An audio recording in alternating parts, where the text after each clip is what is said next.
বুদ্ধি থাকলে আর শৌখিনতা থাকলে অনেক কিছু করা সম্ভব। ফেলে দেওয়া বা ফেলে রাখার জিনিস দিয়েও অনেক সুন্দর সুন্দর জিনিস তৈরি করা যায়। অনেকে হয়তো আমরা জানি, অনেকে জেনে থাকলেও সেই জিনিসটা কাজে লাগায় না।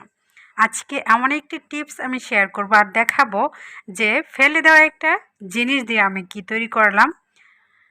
এই যে র্যাকটা দেখতে পাচ্ছেন সেটা হচ্ছে আমার একটা বুক সেলফের কাজ ছিল। বুক সেলফটা সুনামগঞ্জ থাকা অবস্থায় বন্যায় পানির নিচে থেকে নষ্ট হয়ে যাওয়ার পরে এই কাজগুলি মানে ভাঙে নাই, আস্ত ছিল, সেই আস্ত কাজগুলিকে আমি কাজে লাগিয়েছি। একটি বুক সেলফের মধ্যে 4টা পার্ট মানে কাজ থাকে, সেই কাজগুলি দিয়ে আজকে আমি র্যাক সাথে হচ্ছে একটা অ্যাকুরিয়ামের বক্স তৈরি করব।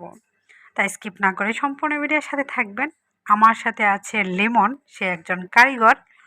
আমার বাসার 3 রুমের সিলিং ওকে দিয়ে করিয়েছি। তারপর তাই গ্লাসের জানালা, তাই গ্লাসের দরজা ও নিজের হাতেই কাজ করে দিয়েছে। দেখলাম যে কাজের প্রতিও ওর অনেক বেশি টেকনিক বেশি বা অনেক সুন্দরভাবে কাজ করতে পারে। আর আমারও যেহেতু একটু শৌখিনতা বেশি, তাই নিজেই বুদ্ধি কাটিয়ে এই ফেলে দেওয়া কাজগুলিকে ওকে দিয়ে কাজে লাগালাম। তো কাজগুলি কিভাবে কাটছিল, কিভাবে রং দিচ্ছিল, সরি রং না, যে কিভাবে কষ লাগাচ্ছিল সেটা আমি ভালোভাবে দেখলাম। ভবিষ্যতে আমিও নিজের কাজ নিজে করার চেষ্টা করব, যেহেতু খুব সহজেই করা যায়।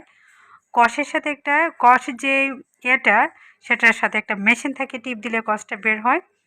আবার আপনার মনে একটি কলম থাকে কাজ কাটার জন্য।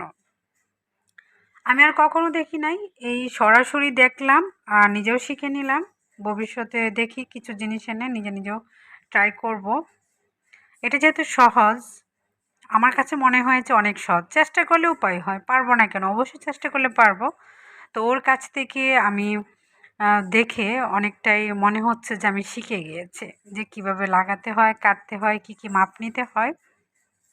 আমি দেখিয়ে দিয়েছি যে এতটুক বড় হবে বা তাসকা হবে এতটুক, ভিতরে হচ্ছে 3টা তাসকা, উপর নিচে সব মিলে হচ্ছে এখানে 4টা বক্স হবে, ভিতরে 4টা, তাসকা যেটা ভিতরে 3 পার্ট হবে আর কি।